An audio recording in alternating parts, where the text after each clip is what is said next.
فأنا ناصح لإخواني بالصدع بالحق تبيض وجوههم. السكوت في مسألة الحزبية يضرها، فاصدع بما تؤمر وأعرض عن المشركين.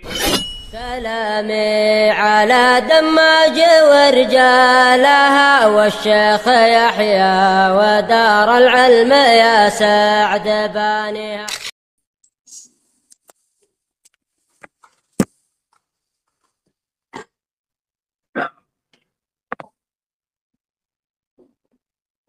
Bismillahirrahmanirrahim. Alhamdulillah wassalatu wassalamu ala Rasulillah wa ala alihi wa sahbihi wa man wala.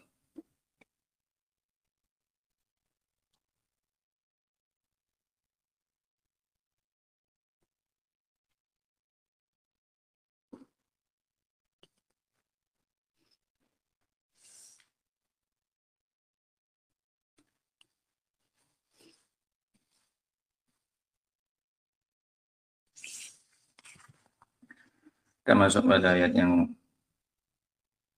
ke-93 di mana Allah Subhanahu wa taala berfirman, "Wa man adlamu mimman iftara 'ala Allahi kadziba."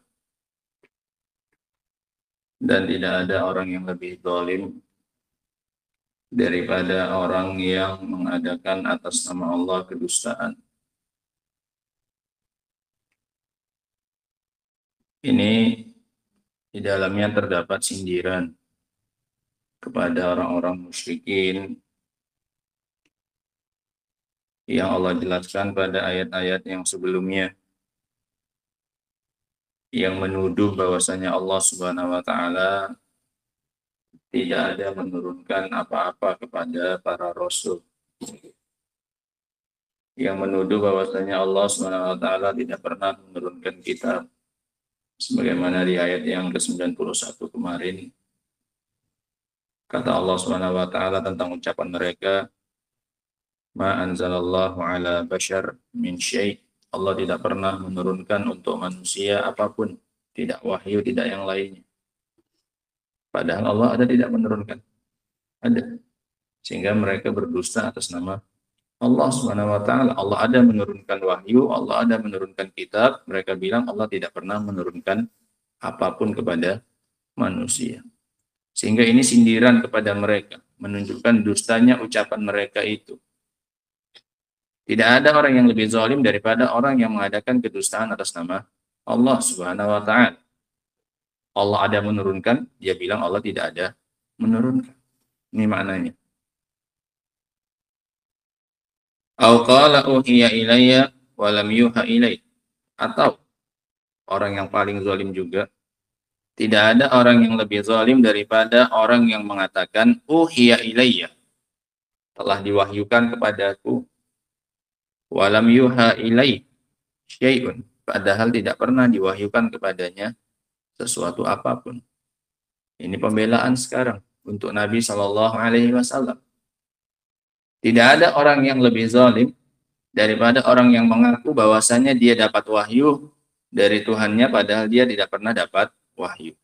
Muhammad, kalau seandainya dia ngaku-ngaku saja dapat wahyu dari kami padahal dia tidak pernah dapat wahyu dari kami, maka dia adalah orang yang paling zalim.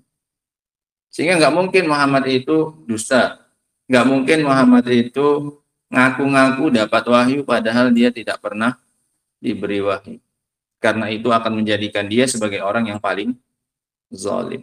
Sehingga itu maknanya, waman azlamu mimman qala uhiya ilayya wa lam yuha ilaihi syai'. Tidak ada yang lebih zalim daripada orang yang tadi jenis yang pertama mengada-adakan kedustaan atas nama Allah Subhanahu wa taala. Allah nggak punya anak, mereka bilang punya apa ini? Punya anak. Allah nggak punya sekutu, mereka bilang Allah punya apa ini? Sekutu, dan seterusnya. Sehingga poin yang pertama bantahan untuk orang-orang musyrikin yang sering mengada-adakan kedustaan atas nama Allah Subhanahu wa taala padahal Allah berlepas diri dari tuduhan mereka tersebut. Yang kedua, kata Allah, orang yang paling zalim adalah orang yang mengatakan bahwasanya dia dapat wahyu dari Allah padahal tidak pernah dia diberi wahyu sedikit pun. Ini pembelaan untuk Nabi kita Muhammad SAW. Muhammad itu nggak mengada-adakan, dia nggak mungkin jadi orang yang paling zalim, nggak mungkin dia mengaku bahwasanya dia dapat wahyu dari Allah padahal dia tidak pernah diberi wahyu sedikit pun, nggak mungkin itu. Nah, atau jenis orang yang ketiga, makanya ini ya Pak, nggak mungkin Rasul SAW itu berdusta, nggak yang poin pertama, nggak poin yang kedua. Muhammad itu nggak pernah berdusta atas nama Allah Subhanahu Wa Taala, tidak pula pernah dia mengaku-ngaku dia dapat wahyu padahal dia tidak pernah diberi apa wahyu. Nah, sebagaimana yang diucapkan oleh Heraklius ketika bertanya kepada Abu Sufyan, ketika Abu Sufyan dan rombongannya melewati wilayah Romawi, maka dipanggil untuk ditanya-tanyai. Heraklius penasaran dengan berita kemunculan seorang nabi di tanah Arab. Maka di antara pertanyaan Heraklius kepada Abu Sufyan yang saat itu masih musyrik tentang Nabi Shallallahu Alaihi Wasallam untuk mengetes dan mencari tahu benar tidak sama atau tidak ciri-ciri yang dikatakan sebagai seorang nabi tersebut dengan ciri-ciri yang ia ketahui. Karena dia beragama Nasrani, mereka sudah dapat berita tentang ciri-ciri Rasul tersebut. Maka di antara pertanyaan Heraklius kepada Abu Sufyan adalah hal kuntum tattahimunahu bil kadzib qabla an yaqula maqal. Apakah kalian sebelumnya pernah menuduh dia berdusta sebelum dia mengatakan apa yang dia katakan? Apa yang dia katakan? Apakah kalian pernah menuduh dia berdusta sebelum dia mengatakan apa yang dia katakan? Apa yang dia katakan? Ini pertanyaan Heraklius kepada Abu Sufyan tentang Nabi kita Shallallahu Alaihi Wasallam. Dia ingin memastikan kebenaran berita tentang munculnya seorang Nabi di tanah Arab tersebut. Salah satu isi pertanyaannya Heraklius kepada Abu Sufyan, hal tattahimunahu, apakah kalian pernah menuduh dia dusta? Hal tattahimunahu bil kadzib qabla an yaqula ma qala, sebelum dia mengatakan apa yang dia katakan. Apa yang dia katakan? Dia mengaku bahwasanya dia adalah seorang apa? Nabi. Geser Musa, geser. Musa geser sini. Jangan belakang-belakang orang. Udah tahu ciri-ciri. Sini. Musa geser. Adik. Jangan belakang-belakang orang. Pasti tidur itu. Geser.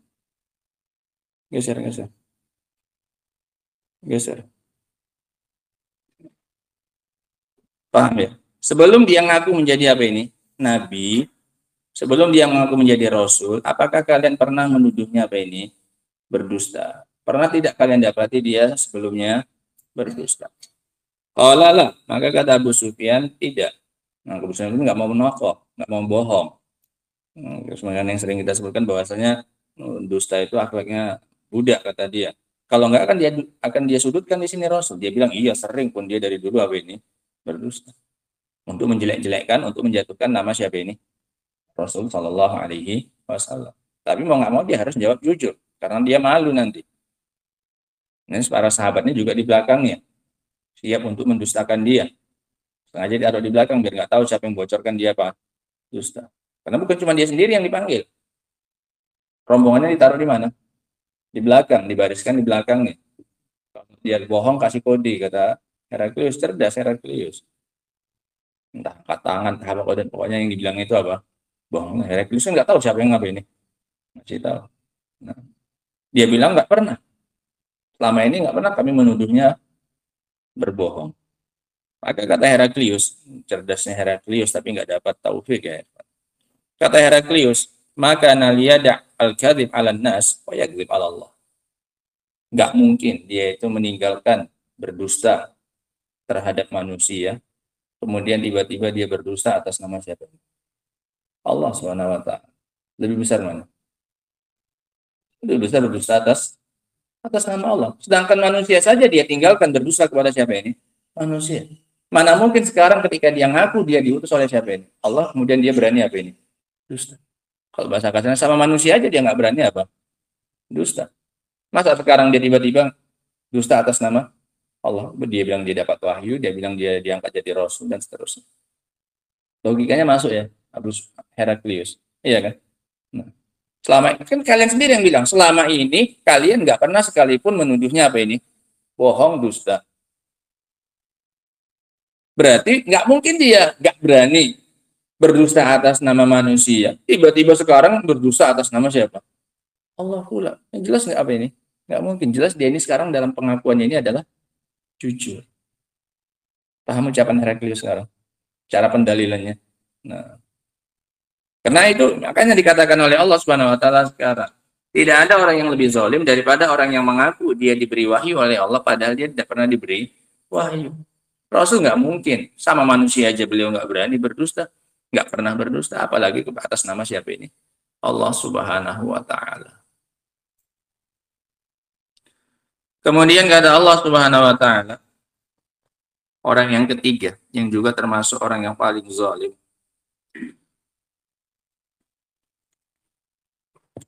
Kata Allah Subhanahu wa taala, "Wa man qala sa'unzilu mithla ma anzalallah."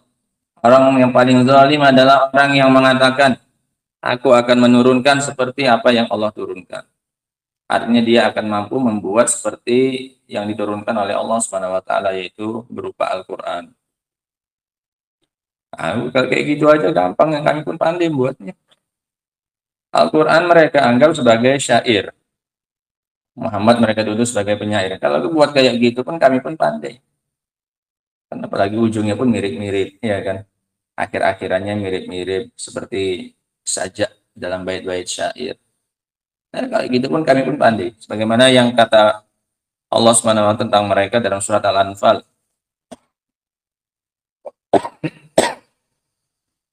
Kata Allah Subhanahu wa taala, "Wa idza tutla 'alaihim ayatuna." Ketika dibacakan kepada mereka ayat-ayat kami, qalu qad sami'na. Kata mereka, udah kami dengarkan yang kau bacakan. Wallau nasya'u laqulna mithla hadza. Kalau kami mau, kami pun bisa membuat yang kayak gitu. Nah, ini ucapan mereka, aku bisa menurunkan seperti yang diturunkan oleh siapa? Allah Subhanahu wa taala. Ini tiga-tiganya adalah orang yang paling zalim. Kalau yang pakar-pakarnya syair paham bahwasanya ini bukan bagian dari syair, seperti yang terjadi pada Dhimad Al-Azdi. Dhimad Al-Azdi ini punya ilmu tentang syair, ahlinya, pakarnya. Ketika dia mendengarkan ucapan Rasul SAW membacakan khutbatul hajah, innal hamdalillah sampai seterusnya 3 ayat yang dibacakan oleh Rasul SAW, saking penasarannya dia katakan, "A'idha alayya." Coba ulangi kepada aku. Ini awalnya dia disuruh untuk meruqyah Rasul Shallallahu Alaihi Wasallam. Akhirnya belum ketemu, dia sudah mendengarkan khutbatul hajah. Akhirnya penasaran, dia suruh ulang bacaan tersebut, mau dia pelajari. Akhirnya dia mengatakan, sungguh aku telah menyelami lautan-lautan syair. Dan sungguh ini yang dibacakannya sekarang bukan bagian dari apa ini? Bukan bagian dari syair sedikit pun. Aku telah menyelami lautan-lautan syair. Semuanya sudah aku selami, sudah tahu aku seluk-beluknya. Tapi yang dia bacakan ini bukan bagian dari apa ini? Nah. Sehingga ini 3 golongan yang dianggap oleh Allah Subhanahu wa taala, dijadikan oleh Allah sebagai orang yang paling zalim. Wa man azlamu mimman iftara 'ala Allahi kadziban aw qala, ini orang yang pertama. Berdusta atas nama Allah Subhanahu wa taala, Allah enggak punya anak, dibilang Allah punya anak, Allah enggak punya sekutu, dibilang punya sekutu, dan seterusnya. Allah pernah menurunkan wahyu, dia bilang Allah tidak menurunkan wahyu. Orang yang kedua, aw qala uhiya ilayya wa lam yuha ilaihi syai'un. Orang yang mengatakan bahwasanya dia dapat wahyu padahal dia tidak pernah diberi wahyu sedikit pun. Atau yang ketiga, wa man qala sa'unzilu mithla au qala sa'unzilu mithla ma anzalallah, aku akan membuat seperti apa yang diturunkan oleh Allah Subhanahu wa taala. Walau tara idz zalimuna. Sekarang balasan untuk orang-orang yang zalim ini. Apalagi orang-orang yang paling besar kezalimannya ini. Seandainya saja engkau melihat orang-orang yang zalim tersebut fi ghamaratil maut, ay fi sakaratil maut. Ghamarat ay sakarat. Ketika mereka berada dalam sakratul maut, mereka disiksa sebelum mereka mati, bahkan orang-orang zalim tersebut disiksa oleh Allah Subhanahu wa taala bahkan sebelum mereka mati, sebelum mereka masuk dalam kuburan mereka sudah disiksa oleh Allah melalui tangan para malaikat. Wal malaikatu basitu aydihim, dan malaikat membentangkan tangan-tangan mereka ke arah orang-orang yang zalim tersebut. dengan pukulan dan siksaan. Para malaikat membentangkan tangan-tangan mereka ke arah orang-orang zalim tersebut dengan pukulan dan dengan siksaan. Akhriju anfusakum, keluarkan nyawa kalian. Keluarnya aja setengah mati sampai dia dipaksa, dicela oleh para malaikat. Keluarkan diri kalian, nggak mau keluar soalnya. Kenapa? Kenapa payah mengeluarkan jiwanya? Karena nggak mau menghadapi yang lebih buruk daripada yang ia dapatkan di dunia. Dia sudah ditampakkan sekilas bagaimana yang akan ia dapatkan di alam kuburnya dan juga di alam akhirat. Sehingga payah mengeluarkannya, nggak akan mau dia dikeluarkan jiwanya. Karena sudah ditampakkan tempat duduknya di mana ini? Di neraka.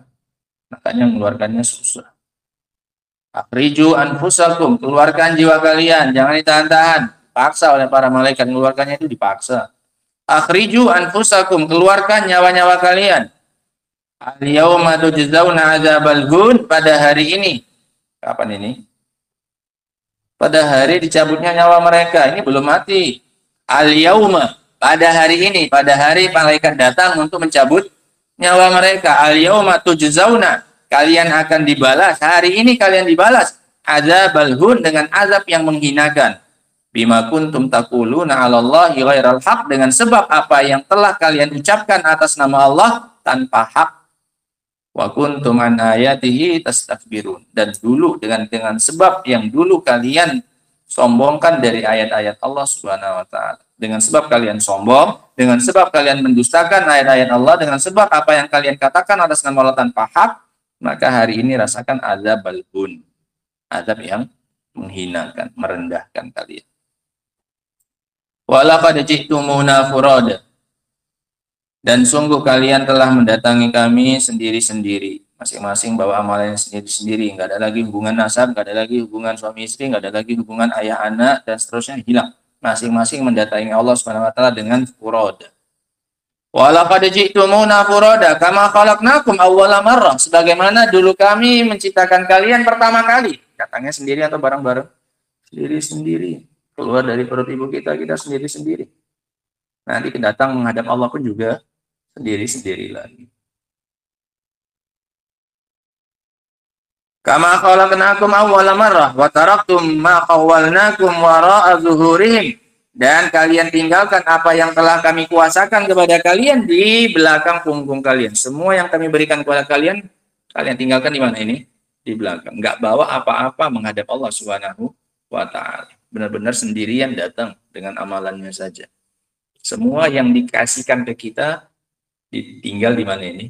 Di belakang punggung.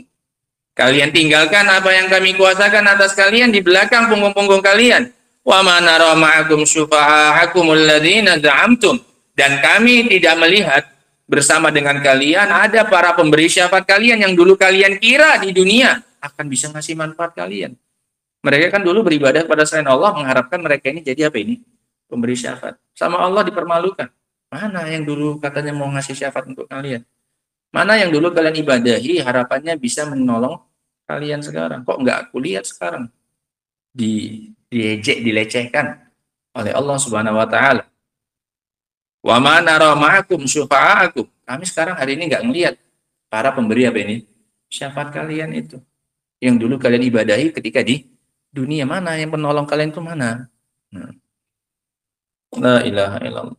Alladzina za'amtum annahum fikum syuraka, yang kalian akui bahwasanya mereka itu adalah sekutu kalian, kawan kalian, kongsian kalian.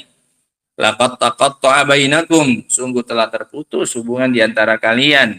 Wa dhalla ankum, dan telah hilang dari kalian, telah tersesat dari kalian, entah di mana mereka itu. Ma kuntum taz'umun, apa yang dulu kalian kira bakal bisa apa ini menyelamatkan kalian. Masing-masing soalnya semua apa ini menyelamatkan diri sendiri-sendiri. Yang diibadahi pun juga mikirkan nasibnya juga, nggak ada mikirkan nasib orang yang mengibadahi dia dulu.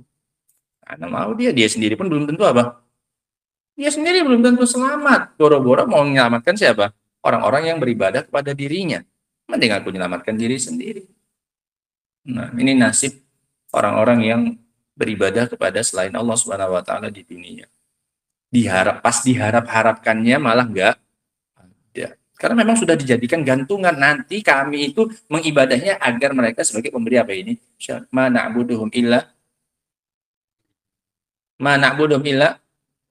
illa yuqarribuna ila an ilallahi zulfa. Tidaklah kami mengibadahi mereka melainkan agar mereka nanti mendekatkan kami di sisi Allah sebagai apa ini? Sedekat-dekatnya. Ini ternyata pas lagi diharapkan malah apa? Dhalla anhum, hilang dari mereka entah kemana. Masing-masing soalnya menyelamatkan diri sendiri-sendiri. Qala Syekh As-Sa'di rahimahullah, yaqulu ta'ala, kata Syekh Abdurrahman As-Sa'di, la ahada a'zamu zulman, tidak ada orang yang lebih besar kezolimannya, wala akbar jurman, tidak pula orang yang lebih besar kejahatannya, mimman kadzaba 'ala Allah, daripada orang-orang yang mendusta atas nama Allah. Apa bentuknya? Bi annasaba ilallahi qaulan aw hukman, dengan cara dia menyandarkan kepada Allah suatu ucapan atau suatu hukum, wa huwa ta'ala bari'un minhu, padahal Allah Subhanahu wa taala berlepas diri darinya. Wa inna ma kana hadza azlamal khalqi li'anna fihi minal kadhib. Orang yang seperti ini dijadikan sebagai makhluk yang paling zalim karena di dalamnya terdapat kedustaan, wa taghyirul adyan usuliha wa furu'iha, dan di dalamnya terdapat pengubahan terhadap agama karena berdosa atas nama Allah Subhanahu wa taala. Allah bilang hukumnya ini haram, dia bilang tidak, ini hukumnya halal. Ini kan berarti kan mengubah agama Allah Subhanahu wa taala secara dasar maupun secara cabangnya. Wa nisbatu dzalika ilallah ma huwa min akbaril mafasid, dan menyandarkan hal tersebut kepada Allah adalah termasuk kerusakan yang paling besar. Wa yadkhulu fi dzalika iddia'un nubuwah, dan masuk ke dalamnya juga berdosa sama Allah adalah mengaku-ngaku sebagai seorang nabi. Wa annallaha yuhi ilaihi, dan bahwasanya Allah telah memberi wahyu kepadanya. Wa huwa kadzibun fi dzalik, padahal dia berdusta dalam pengakuannya tersebut.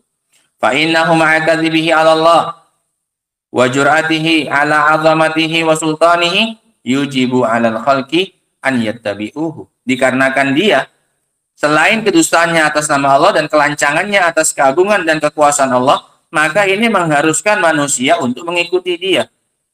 Namanya dia udah ngaku jadi nabi, pasti dia mengharuskan orang untuk apa ini? Mengikuti. Kalau dia nggak mengharuskan, orang pasti akan apa ini? Ada mengikuti dia. Sehingga kerusakan tidak hanya terbatas pada pribadinya saja, tapi akan membuat dia diikuti oleh orang banyak. Ini kenapa orang yang seperti ini dijadikan orang yang paling zalim. Dia pasti akan diikuti oleh manusia.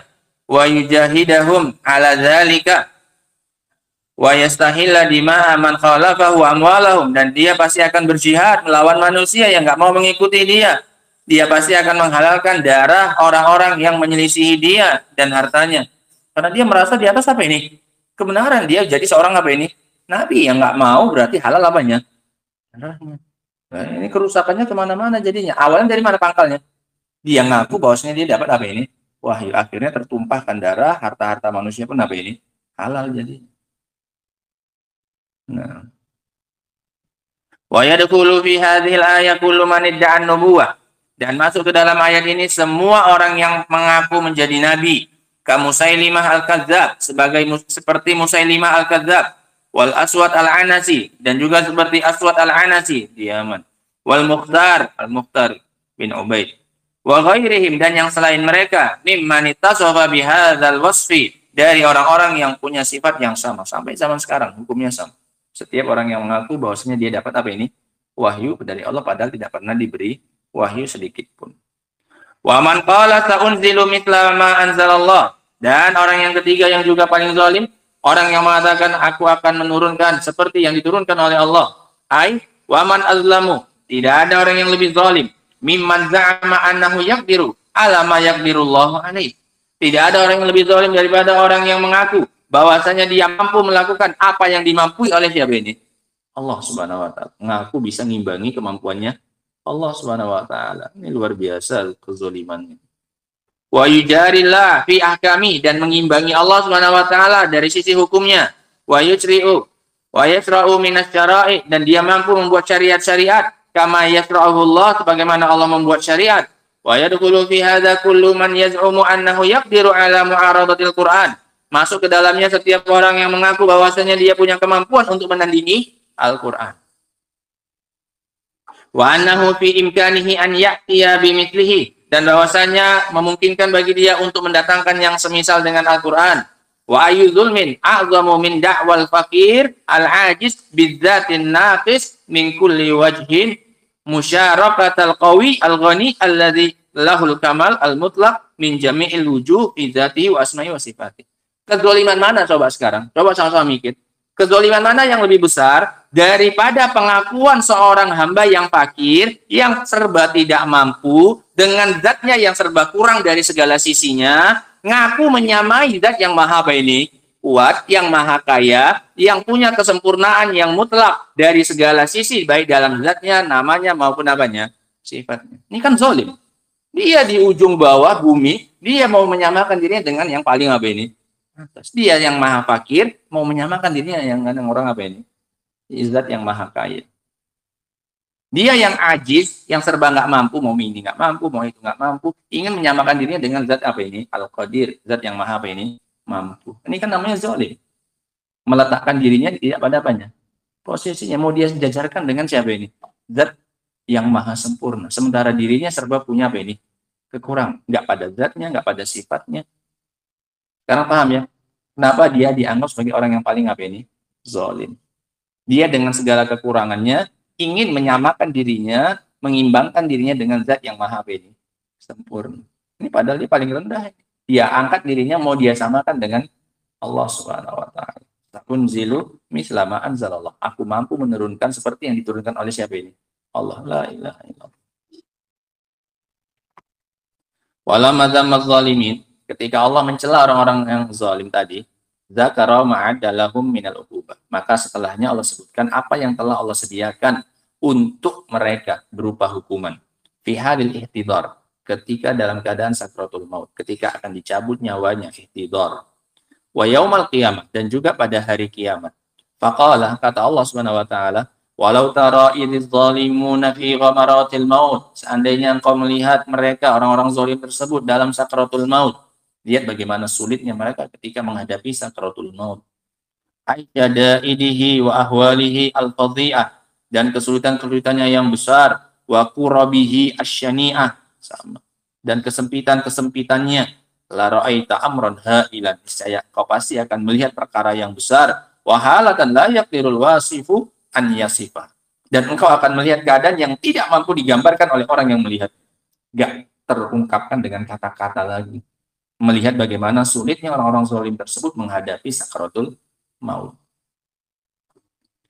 Wal malaikatu basitu aidihim, sementara para malaikat telah membentangkan tangan-tangan mereka kepada orang-orang zalim tersebut. Ila ulaika zalimin al-muhtadirin, kepada orang-orang zalim tersebut yang sedang menghadapi sakratul maut. Bentangan tangannya untuk apa ini? Bid-darbi wal adab, dengan pemukulan dan penyiksaan. Udah mau mati malah apa ini? Malah dihabisi. Bukan disayang-sayang, bukan tidak. Sudah mau mati, sedang sakratul maut, malah dia dipukuli dan disiksa. Yaquluna lahum inda munaza'ati arwahihim, dan para malaikat berkata kepada orang-orang zalim tersebut ketika akan berpisah nyawanya, wa qalaqiha wa ta'asiha anil khurud, dan sulitnya untuk keluar minal abdan, dari badan, ketika kok payah kali mengeluarkan, karena jiwanya berontak. Jiwanya orang-orang yang zalim ini berontak, nggak mau dikeluarkan dari mana? Dari badannya.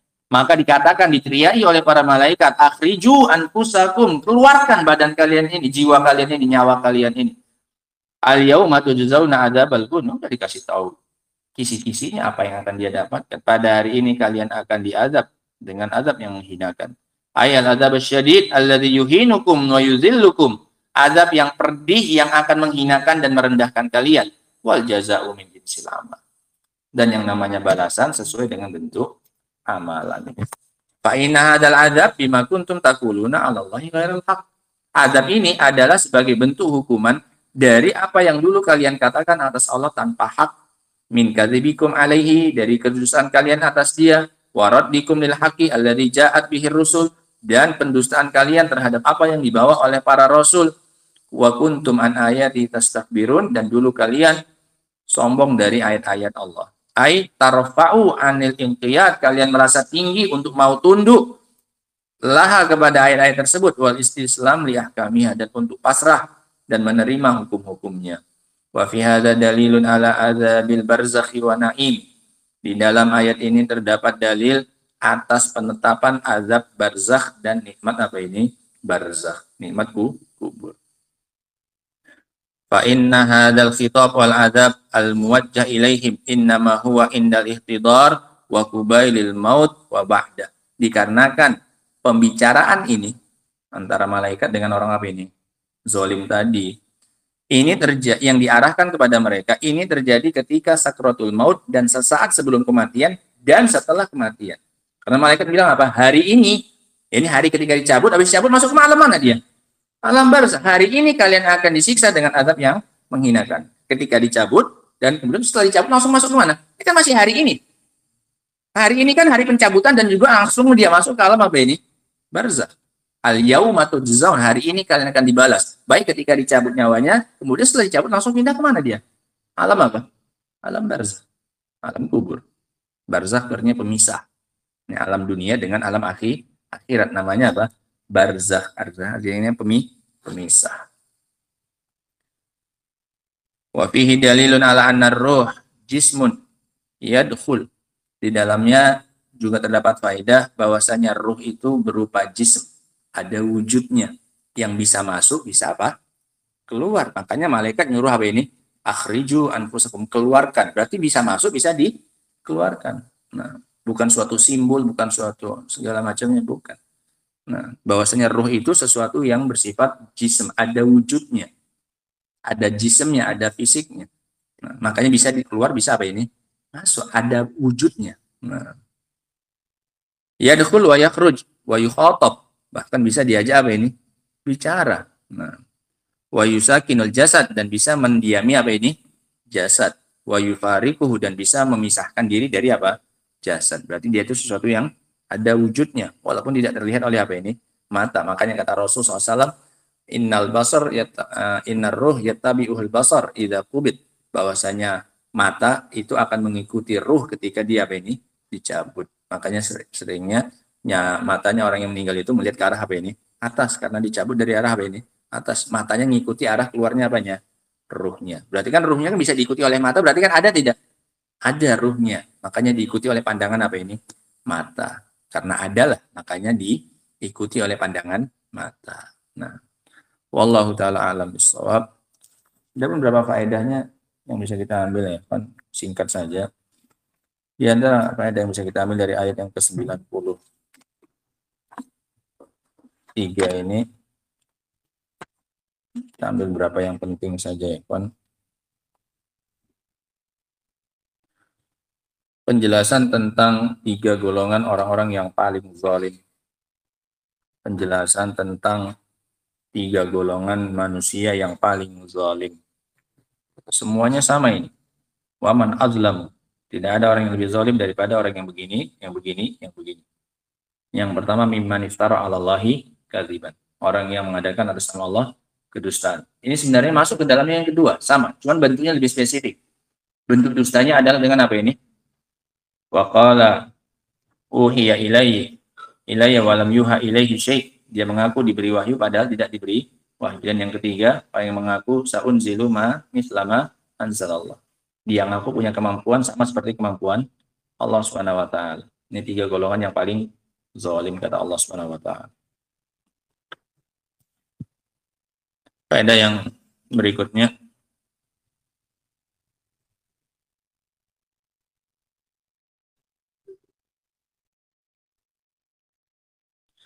syiddatu ma yulakihi zalimun min ghamaratis al-maut.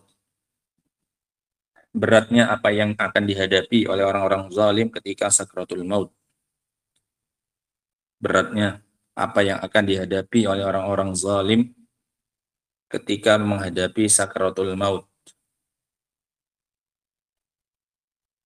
Walau tara idz zalimuna fi ghamaratil maut, seandainya saja engkau melihat bagaimana parahnya, payahnya keadaan orang-orang zalim tersebut ketika menghadapi sakratul maut.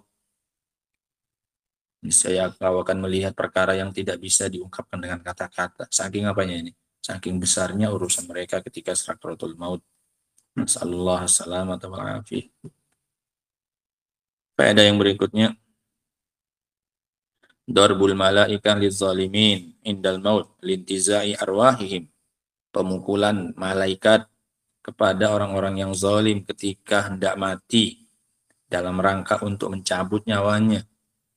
Pemukulan para malaikat kepada orang-orang yang zalim ketika akan mati, lintizai arwahim, untuk melepaskan nyawa mereka. Bahaya, sampai dipukuli, disiksa, nggak mau keluar soalnya. Kalau orang mukmin jasadnya atau ruhnya gampang keluarnya, kata Rasul, seperti keluarnya tetesan air yang terakhir dari botol, dari tempat minum. Tetesan terakhir dari mana ini? Dari gelas, dari cangkir, dari botol. Tetesan terakhirnya. Gampang ya? Terus dah. Itu keluarnya siapa ini? Keluarnya ruhnya orang mukmin. Nah.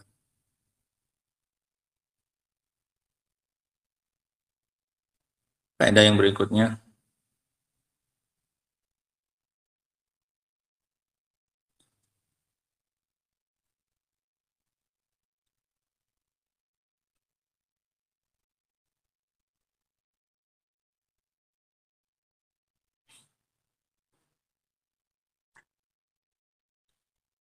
penjelasan tentang sebab orang-orang zalim tersebut mendapatkan apa yang mereka dapatkan berupa siksaan.